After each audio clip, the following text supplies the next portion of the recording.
Welcome, everyone. Um, what a marvelous opportunity to be with you virtually and for you to be with each other, many of you virtually and some of you in person. Um, I had a church community that was so important to me in my 20s and 30s, and a place where I came to know myself and I came to know myself in community. And it was a very different experience than I'd had previously.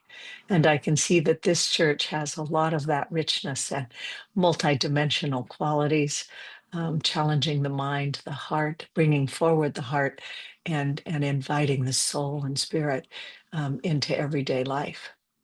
It's good to be with you today. Um, I am an organization development consultant and executive coach, and I have had the great privilege for over, well, shall I tell the truth, over 4 decades of working with all kinds of different organizations and leaders.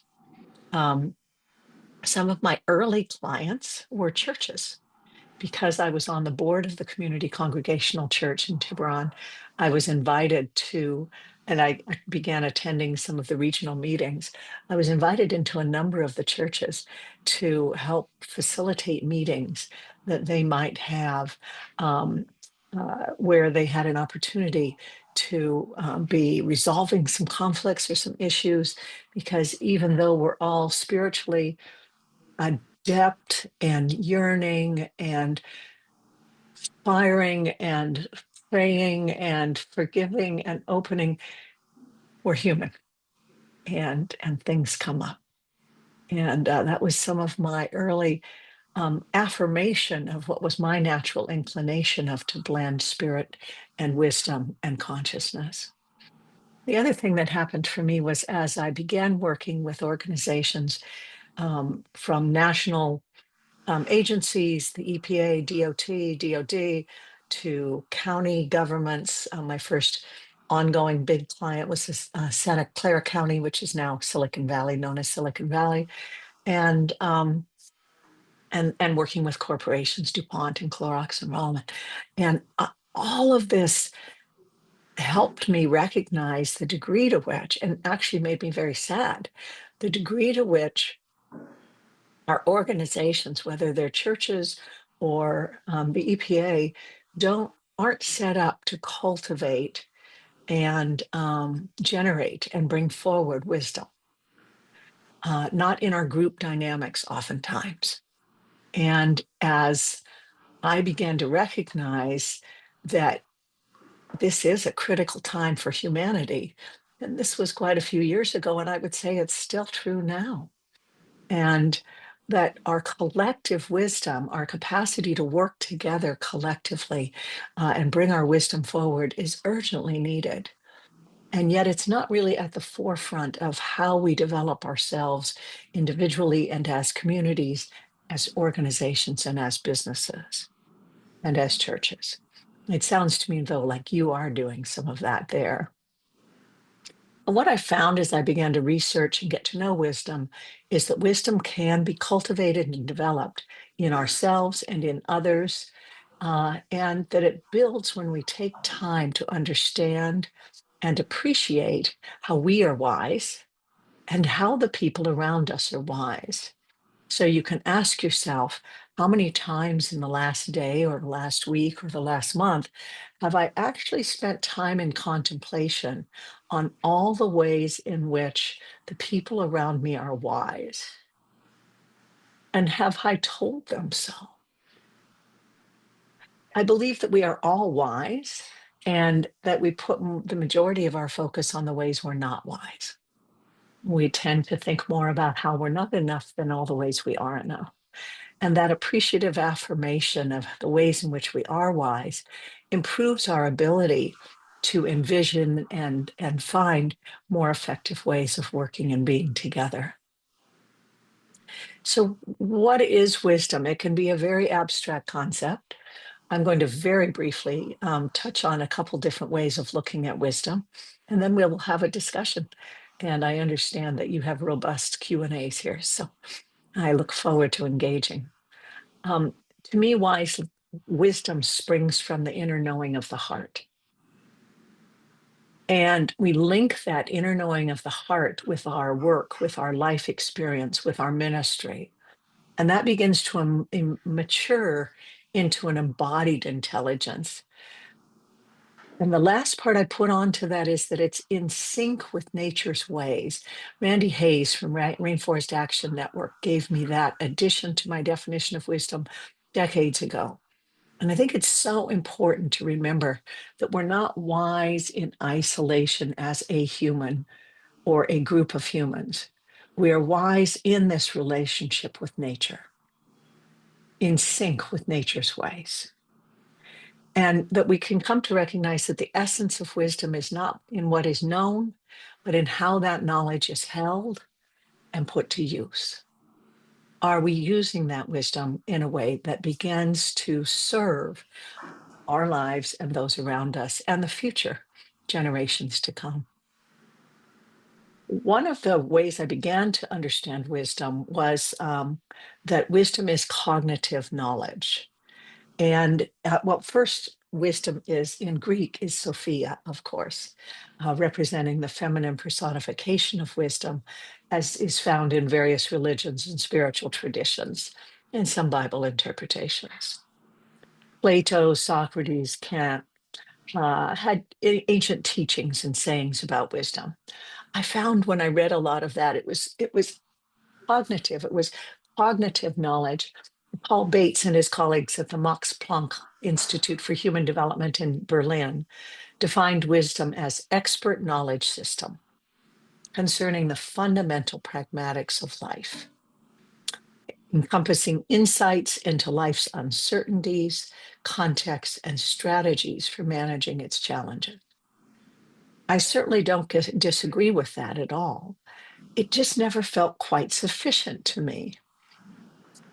Helen Marchand from the University of Lisbon added to that it was not only the mastery of the basic pragmatics of life, but also increased awareness of the limits of the reliability of our own knowledge, and awareness of the dilemmas and ill-structured problems that are inherent in life. Dilemmas meaning those either or situations where both options look good and neither of them look just right. And we're challenged again and again to not either choose the easy one or in reaction choose a different one, but to keep holding the tension between the two and expand the perspective or expand our view so that we can begin to see a wiser perspective, which sometimes does give us a third alternative. I went on to continue to pursue wisdom and look at different definitions. There's two more people I'd like to highlight for you. Robert Sternberg spoke about wisdom, his wonderful book, Wisdom, Its Nature, Origins, and Development. And he spoke about wisdom as balancing interests, the personal, interpersonal, and societal, and how we adapt and shape and select environments to serve the common good. And he brought wisdom in as essential, that an essential part of wisdom is serving the common good. He agreed with Dr. Marchand about understanding complexity, recognizing and navigating ambiguity or paradoxical situations. He added to that exercising good judgment, making fair, ethical, practical decisions that benefit us not only as individuals, but the wider society now and into the future. And he spoke about the kind of wise incomes that come from seeing beyond the immediate, considering the long-term effects rather than just the short-term gains. One of the words that he brings forward in his book was not one I'd heard of before. It's sagacity. And sagacity, he believes, differentiates wisdom from intelligence. Sagacity is that attitude to knowledge that seeks a common good.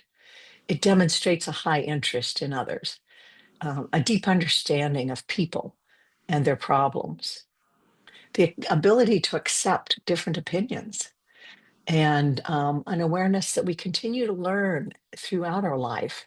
And that maybe what I knew to be absolutely true last week or 10 years ago I might continue to learn. I might continue to evolve my thinking and end up with a different kind of conclusion that I might reach.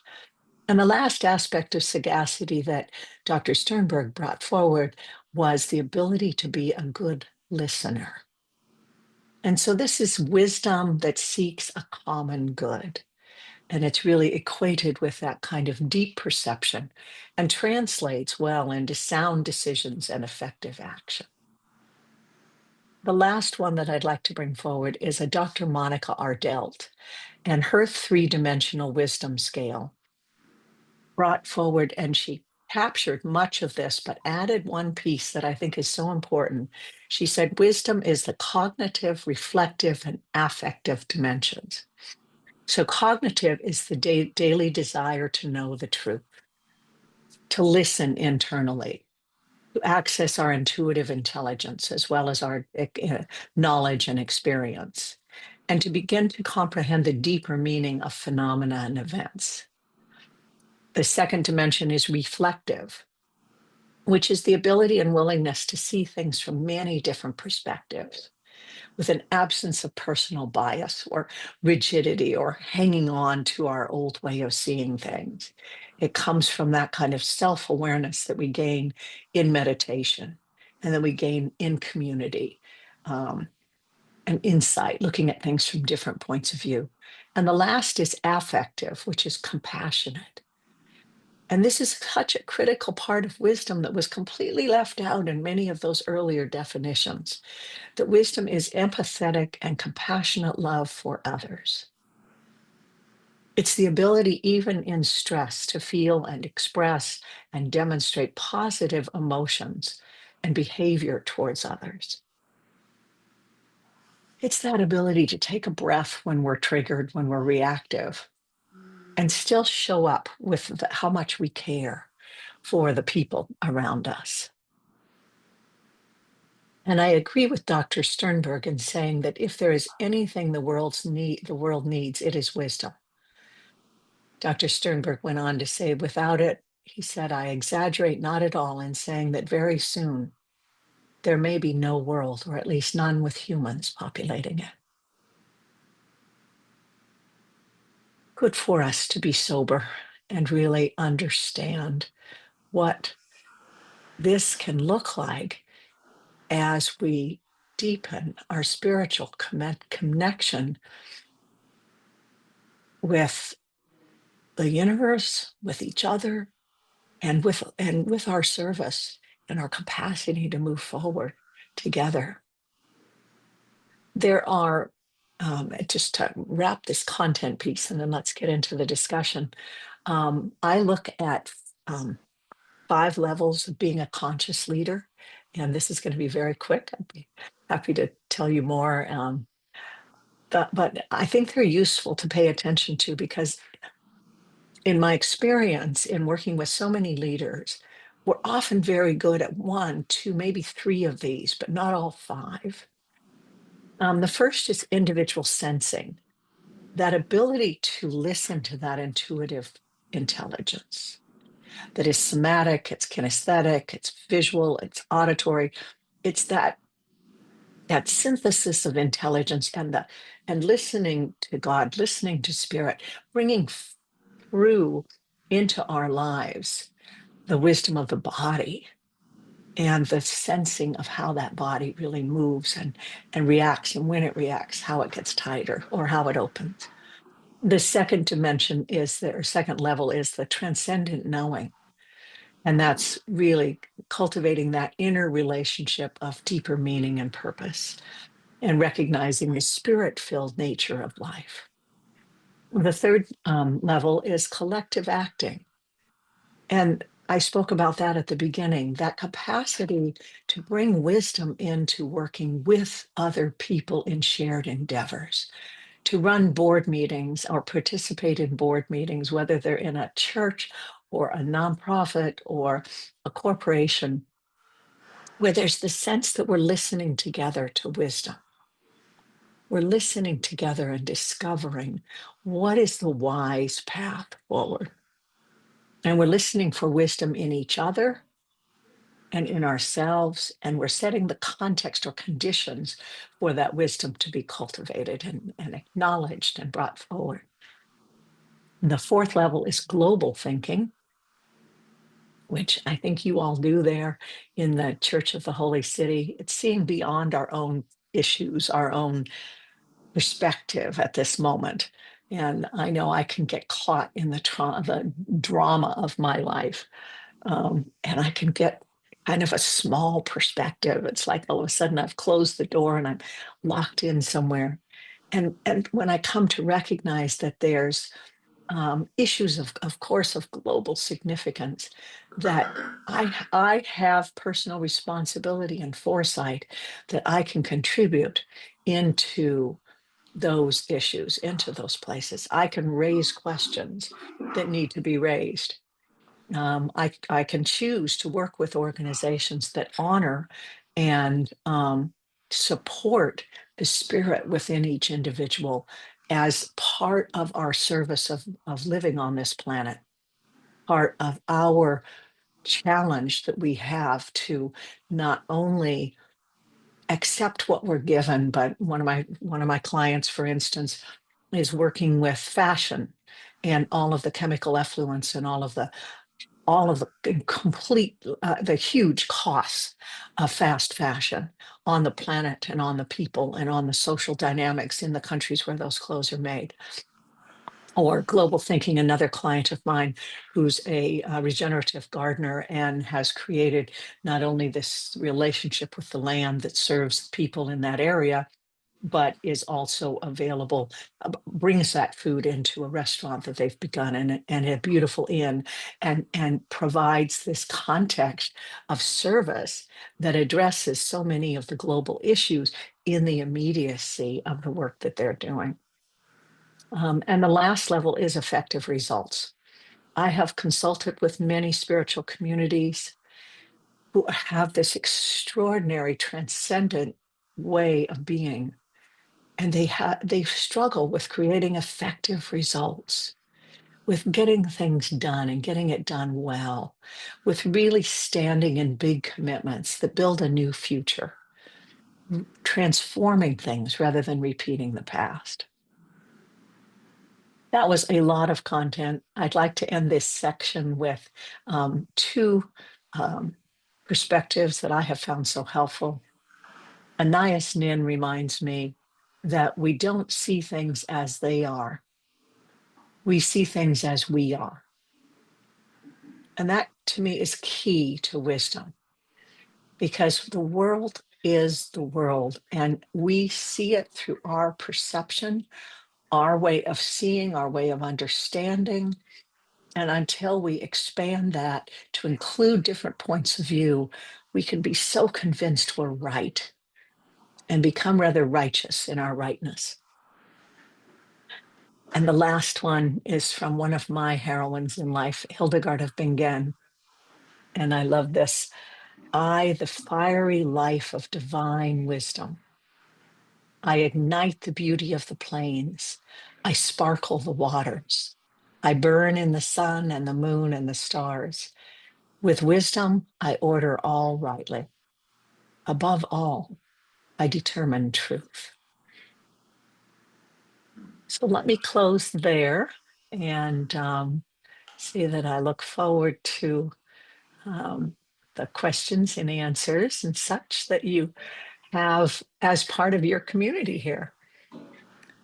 Wow, that was so beautifully said and so much wisdom shared. I have so many comments and questions and thoughts that I want to jump in, but I have a feeling today that you've prompted a lot of questions from our group. So I'm going to defer and usually I start off with the questions, but I have a feeling there's going to be some questions from the group.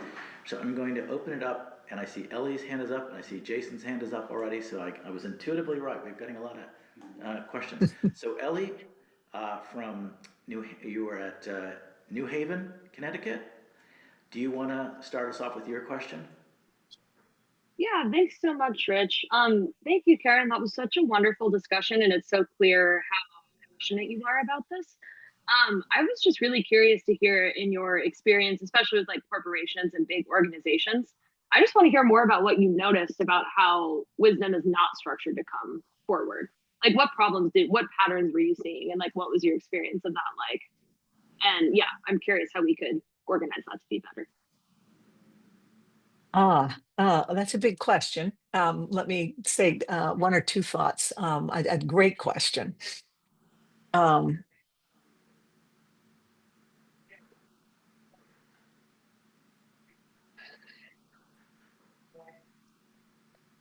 Gosh, there's about six dimensions coming all at once here. Um, when I first started as a consultant, my role was as a facilitator, a neutral facilitator. And what I saw increasingly was that as the facilitator, once I really had permission to facilitate the group, that I could ask questions or ask them to look at it from a different point of view than they had looked at it from before. And I would challenge them to say, can you look here? Can you look? What about if you were this person or that person? What about if you were your grandchildren? What about if you were your ancestors, to use a very simple example? And to encourage that kind of broader reflection and bringing in multiple points of view, bringing in that checking their personal biases and their personal direction. Have found through the years that organizations really support leaders in being right.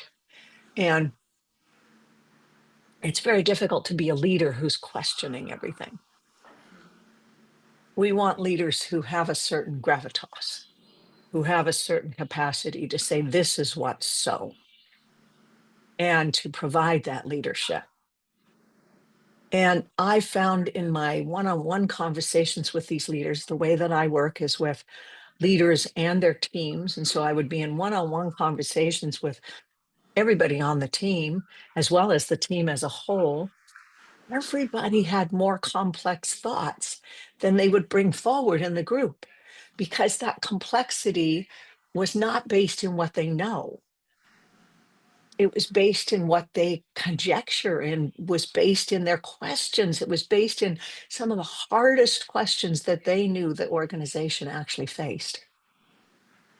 But it was difficult in the way the meetings were run to bring forward an ambiguous situation and sit with it together because somebody always had a way through that might serve them or their department or the short-term need of profit. So Ellie, that's a inadequate answer, but a start. Thank you for the question. That's so interesting. Thank you so much.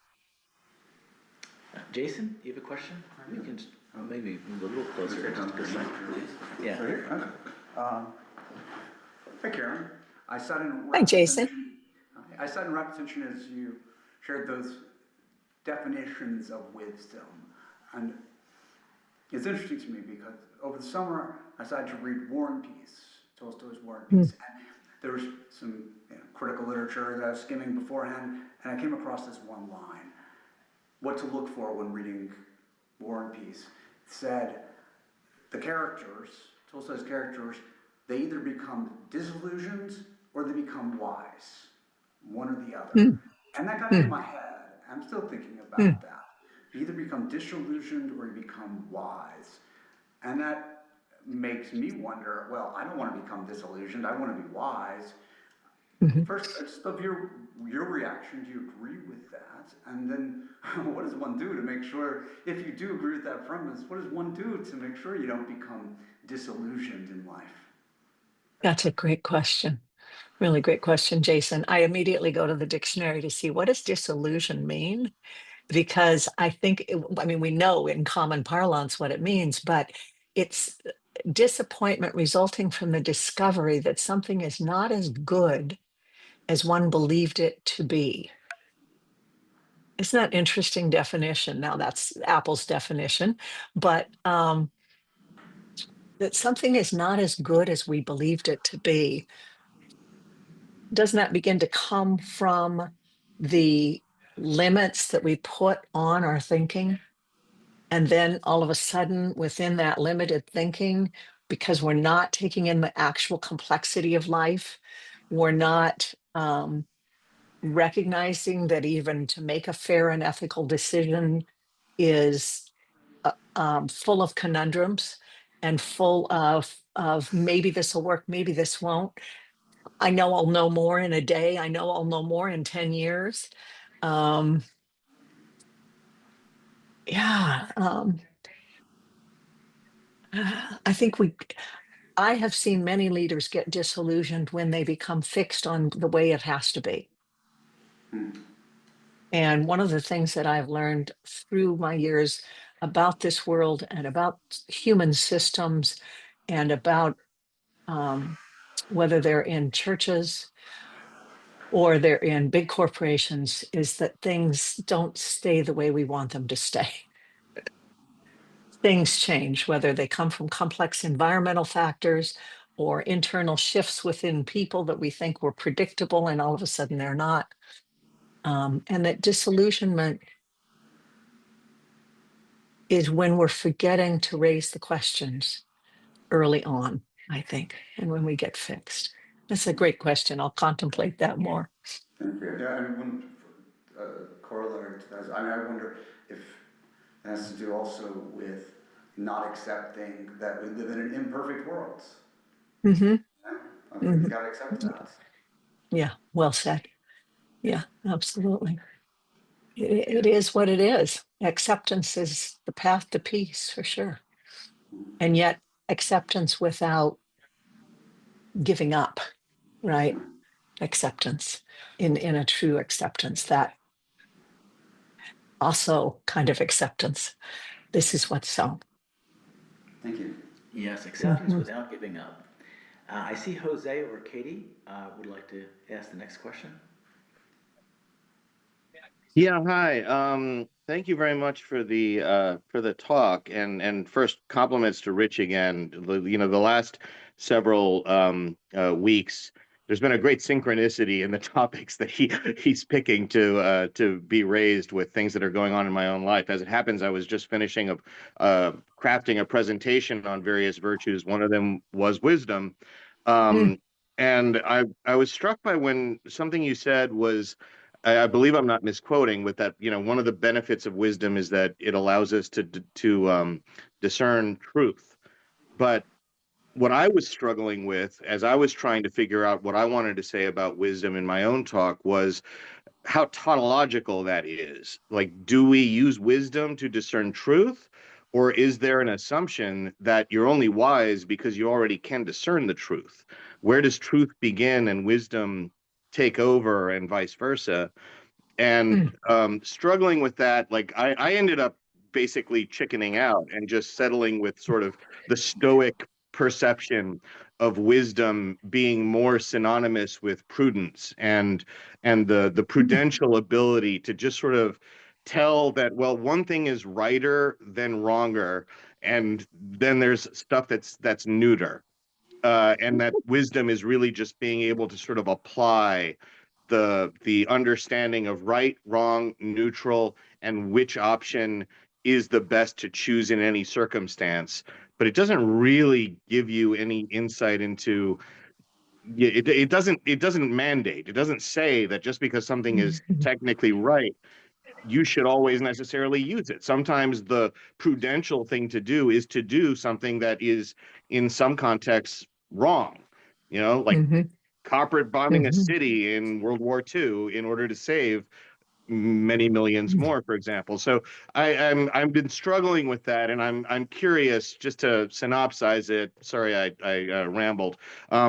Where do you think wisdom and truth um, hand off to each other? Great question. Um,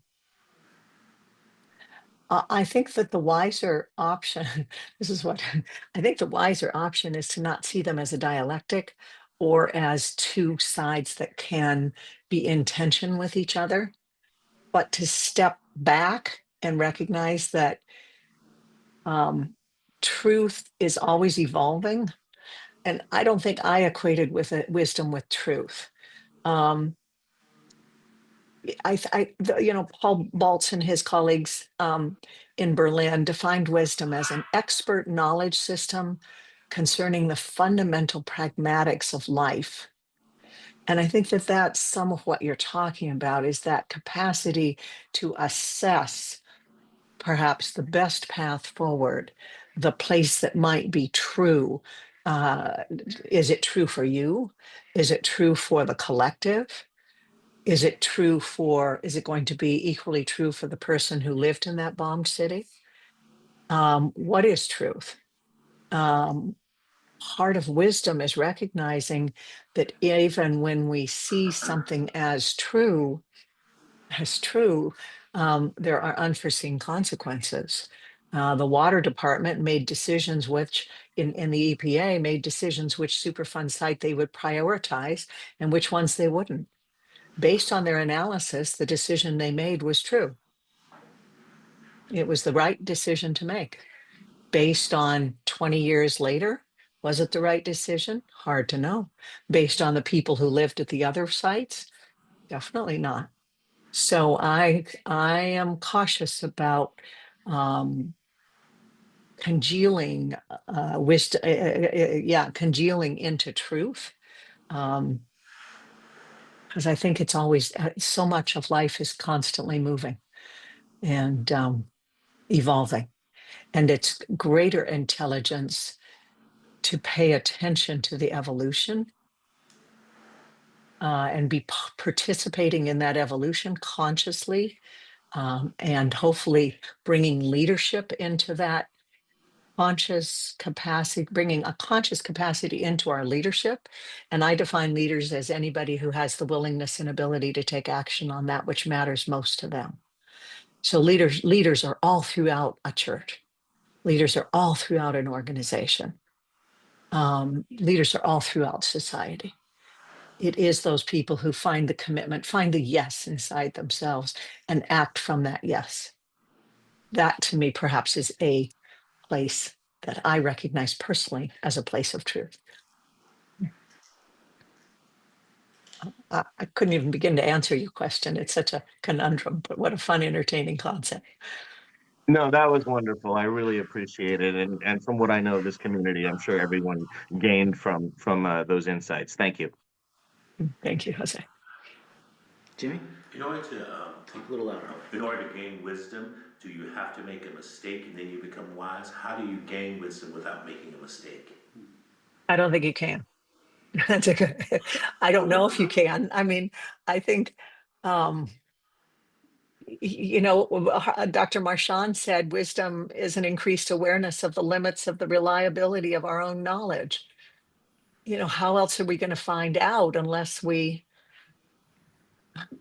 do something that we think is right and then discover that we didn't know enough to know that it was the right choice to make. And now we know more, so now we make perhaps a different choice, or we apologize for the choice we made, or I don't think we can live life without making mistakes. Then I go back to I what that's what's that? Go ahead. then I go back to what you originally said about wisdom. I guess it comes as we go about our lives. We gain Yeah, wisdom. yeah, yeah. And I think even children, some children to me seem wiser than others. And they seem to be the kid on the playground or the kid in the classroom that looks at things from multiple points of view and begins to look at it in a longer time frame rather than narrowing it down and choosing this is right, this is wrong. Yeah. David? Oh, yeah, just a comment. I found it interesting that you mentioned there are several ways to wisdom. You started off, you were interacting with other people, but then towards the end, you mentioned Hildebrand, who of Mhm. course was a contemplative spiritual mystic, and she found wisdom in that part of her life. Mhm. Yes, he did. And that's why I have the transcendent knowledge and experience as part of the pathways into conscious leadership or wisdom. And she not only had the contemplative, she also, if I understand correctly, and I visited her monastery in Germany, and I extensively researched her. She also ran a community. She was Mother Superior of a community, and she also traveled. And I can only imagine how hard it must have been to travel in those days to confront some of the leaders of the times. So she also took effective action. She had a real global perspective and took effective action. And was her profound meditations that gave her that multidimensional awareness, which she then took and utilized in her art, in her music, in her politics, in her social environment there. Yeah, I mean, Hildegard is such a fascinating character, and it took us years before other people began to pull together the threads of all of the dimensions of her leadership and the ways that she led. Yeah. Yeah. Well, But Karen, I without was the contemplative, I think we start to suffer as leaders. Without the contemplative, we begin to shut down that intuitive intelligence that is ready and available to us. I'm going to be starting teaching a course with some European colleagues next January, because I find that increasingly in this world of fast-paced 5, 10, 15-minute news cycles, that broader intuitive intelligence is so important. And how do we cultivate that and do so as effective while taking effective action in the world? That's an important question to me. Well, Karen, Yes, Rich. I was sure that you would generate some amazing questions. Those were great questions, great answers. Um, and I was struck by just two things. I'll wrap this up by saying um, how counterintuitive and counterculture wisdom is right now. We're in a culture that stresses IQ and knowledge Mhm. and status and achievement, and the bridge that you were talking about really is compassion and looking outside of yourself and looking to the broader Yeah. world is the wisdom aspect, and that is not necessarily being taught. What are the impacts? What about others? How does this impact others? It's not just my achievement. So I love that you're presenting this, because I think it's something that we have just opened a Swedenborg House in DC, and I think a course on wisdom would be very counterculture and helpful. I think wisdom is also perceived to be not practical. It's sort of like ancient wisdom. It was good for the Buddha. It was good for the ancients. But we're in a fast-paced world, and we've got to go fast. And I know I've been coaching a chunk of my life, and I've noticed recently someone was asking me about marketing my training. I do a training on perspectives. And 30 years ago, I would have said, here are the steps to marketing, and get your newsletter, get your funnel, very practical. And what I would say now is that open yourself up to divine providence, and you'll be guided, and the email will come to you, and the person, pay attention who you meet. And that's a whole different way of looking, but it does make wisdom more practical. And if we Mhm. could teach younger people in Mhm. that wisdom is a very practical thing, because you're, as you said, touching into the transcendent wisdom of Mhm. the universe of God, Mhm. then yeah, it's very powerful. So I love how you really pulled all these pieces together in your presentation. Mhm. I love that, Rich, and that willingness and ability to listen to the transcendent assumes that I know I belong, and assumes that I can trust in the here and now, in this moment. I may not know what the next moment is, but right now I can find my trust in the here and now. And then we can be actually open to listening and speaking, acting from that place. So thank you. And something else that came through in your presentation is your humility, and it does make you humble, because then you say, "But by the grace of God, I didn't do it," and you really aren't just being humble. It's just like you couldn't have figured it out. So I Yeah. think, yeah. So beautiful, beautiful presentation today, Karen, and I really appreciate everybody's questions and the engagement of the community on that. So thank you so much for sharing your Mhm. wisdom, and we look forward Thank to you. more. Maybe we could have a course that you could teach with our folks here on wisdom at Let's some do point. it. Let's do it.